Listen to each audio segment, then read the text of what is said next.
మీ జీఐఈటీ ఇప్పుడు జీజేయుగా మారింది. 2000కు పైగా ప్లేస్మెంట్స్, ఐపీఎం, కేపీఎంజీ వంటి సంస్థలతో ఇంటిగ్రేటెడ్ కోర్సులు, యూపీఎస్సీ కోచింగ్, అడ్మిషన్లు ఓపెన్. నిన్నటి వరకు భారత్ పైన విర్రవీగినటువంటి బంగ్లాదేశ్కి ఇప్పుడు మళ్ళీ భారత దిక్కైపోయింది.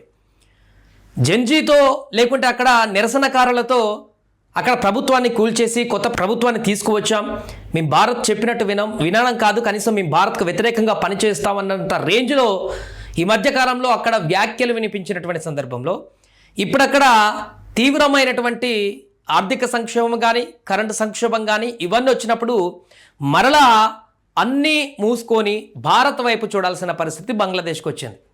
ఇప్పుడు బంగ్లాదేశ్లో తీవ్రమైనటువంటి విద్యుత్ సంక్షోభం ఏర్పడింది. మనందరికీ తెలిసిందని ఆల్రెడీ వార్తలు చూసి ఉండి ఉంటాం.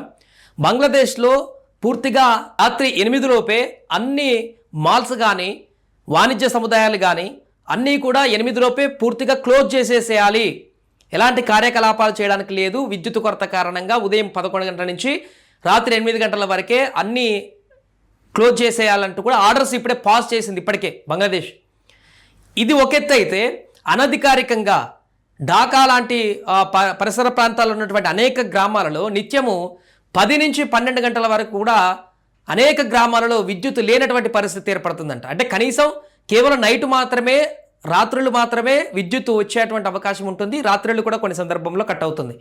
కంప్లీట్గా డే మొత్తం, హాఫ్ డే మొత్తం కూడా కొన్ని గ్రామాలకు, చాలా ప్రాంతాలకి అనధికారికంగా విద్యుత్ని కట్ చేస్తున్నారు. ఈ సందర్భంగా అక్కడ విద్యుత్ కేంద్రాల వద్ద కూడా దాడులకు అక్కడ ఉన్నటువంటి ప్రజలు తిరుగుబాటు చేస్తున్నట్టుగా తెలుస్తుంది.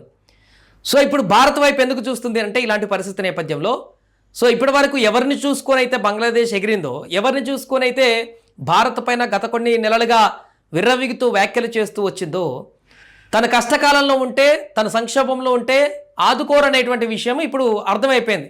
చైనా లాంటి దేశాలే ఇప్పుడు ఇంత సంక్షోభంలో ఉంటే ఎవరు చేయి చాచకపోగా లాస్ట్కి మళ్ళీ భారత్ వైపే చూస్తుంది ఇప్పుడు బంగ్లాదేశ్. ఈ భీకరమైనటువంటి కొరతను అధిగమించడానికి భారత్ని చేయి చాచి ఇప్పుడు డీజిల్ని భారత్కి బంగ్లాదేశ్కు మధ్య ఉన్నటువంటి పైప్ లైన్ ద్వారా డీజిల్ సరఫరా జరుగుతుంది, ఇక్కడ దిగుమతి చేసుకుంటుంది బంగ్లాదేశ్. దాన్ని మరింతగా పెంచాలంటే ఇప్పుడు వేడుకుంటేటువంటి పరిస్థితి. ఎందుకు ఇలాంటి పరిస్థితి ఏర్పడిందంటే బంగ్లాదేశ్లో ఇంధనం 90% వరకు కూడా దిగుమతి చేసుకుంటుంది బయట దేశాల నుంచే. గ్యాస్ వచ్చేసి 30% దిగుమతి చేసుకుంటుంది బంగ్లాదేశ్ ఇతర దేశాల నుంచే.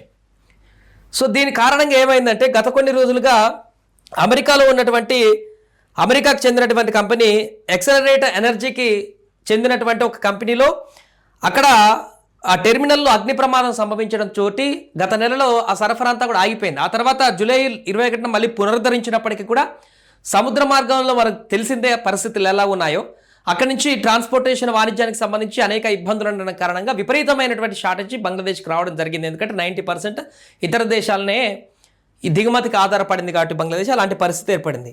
ఈ నేపథ్యంలో ఈ యొక్క కొరతను అధిగమించడం కోసం, విద్యుత్ కొరతను కానీ ఇప్పుడు విద్యుత్ పునరుద్ధరించుకోవడానికి, విద్యుత్ పెంచుకోవడానికి, ఎందుకంటే బంగ్లాదేశ్కి ప్రతిరోజు కావాల్సింది 18,000 మెగావాట్ల విద్యుత్ అవసరాలకి, బంగ్లాదేశ్ అవసరాలకి.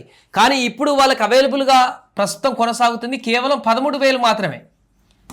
13,000 మెగావాట్ల విద్యుత్ మాత్రమే అవైలబుల్గా ఉంది. అంటే కావాల్సిన దానికంటే 5,000 మెగావాట్ల ఉత్పత్తి తక్కువగా ఉంది బంగ్లాదేశ్లో. ఇప్పుడు అది ఇంకొద్ది రోజులు కొనసాగితే 13 పడిపోయి ఇంకా కిందికి వెళ్ళిపోతుంది. అప్పుడు మొత్తానికే ఇప్పుడు కనీసము అనేక గ్రామాల్లో సగం కరెంటు తీశారు డే మొత్తంలో. వాణిజ్య మాల్స్ వాటన్నిటికీ 8 గంటల వరకు పర్మిషన్ ఇచ్చారు ఉదయం. ఇక డే మొత్తం కూడా, డేలో సగం వరకు కూడా ఈ కరెంట్ అనేది ఇవ్వలేనటువంటి పరిస్థితి బంగ్లాదేశ్ ప్రభుత్వానికి వచ్చేటువంటి దిక్కుమాలిన పరిస్థితి ఏర్పడింది ఇప్పుడు.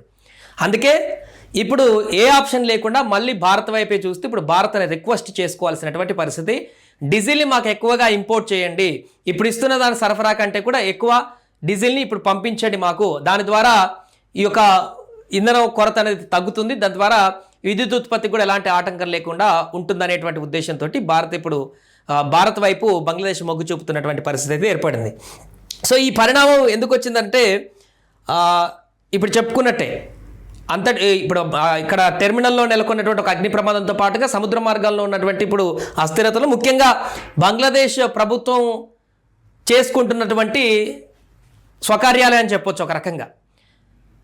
ఎప్పటికీ నిత్యం అవసరాలకు ఉపయోగపడేటువంటి భారత్ లాంటి దేశాన్ని వదులుకొని గత కొన్ని నెలలుగా కయ్యం దువ్వుతూ భారత్ పైన విద్వేషాలను రెచ్చగొడుతూ పాకిస్తాన్ లాంటి దేశాలకు సత్సంబంధాలు నెరుపుతూ చైనా లాంటి దేశాలకు సత్సంబంధాలు నెరుపుతూ భారత్తోని కయ్యానికి దువ్వుతూ ఇప్పుడు తనే చేతులు కాల్చుకోవాల్సినటువంటి పరిస్థితి బంగ్లాదేశ్కి ఏర్పడింది. ఇప్పుడు బంగ్లాదేశ్లో తాజా పరిస్థితి ఏంటంటే మొన్న గత కొన్ని సంవత్సరాల క్రితము అక్కడ విపరీతమైనటువంటి నిరసనలు ఏర్పడి స్టూడెంట్ నిరసనలు ఏర్పడి ప్రధానిని తొలగించి కొత్త ప్రభుత్వాన్ని ఏర్పాటు చేసుకున్నామని విర్రవీగుతున్నటువంటి ఆ ప్రజలే ఆ నిరసనకారులే ఇప్పుడు మరొకసారి నిరసనలు చేసి ఆందోళన చేసి ఈ ప్రభుత్వానికి బుద్ధి చెప్పాల్సినటువంటి ఆగ్రహంతో అక్కడ జనాలు కొట్టుమిట్టాడుతున్నారు.